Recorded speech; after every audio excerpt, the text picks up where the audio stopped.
स्पर्धक विद्यार्थी मित्रांनो, महाराष्ट्र गट क सेवापूर्व परीक्षा 2021चा प्रश्न आहे गणिताचा.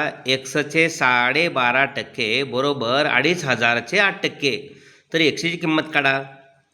एक्सचे म्हणजे गुणिले 12.1/2 टक्के बरोबर 25चा 8%. चा म्हणजे गुणिले 8%. अशा पद्धतीनं एक्स गुणिले 12 दोन्ही 24 ने 25 25/2 आणि टक्के म्हणजे तेही छेदस्थानी बरोबर 25चे 8%. चा म्हणजे गुणिले 8% म्हणजे 100. ह्या 2 शून्य गेल्या. पलीकडं हे 25 × 200 झालं आणि इथं डाव्या बाजूला 25 गुणिले एक्स 25x.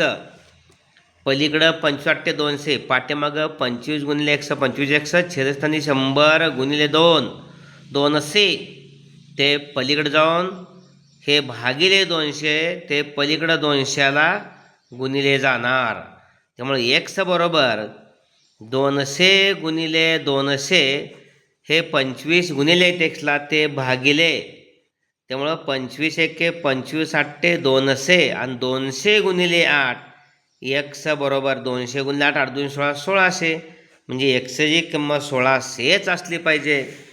अचूक पर्याय नंबर 4. असे प्रश्न विचारपूर्वक सोडवा म्हणजे पर्याय अचूक मिळेल आणि स्पर्धा यशस्वी करता येईल. धन्यवाद.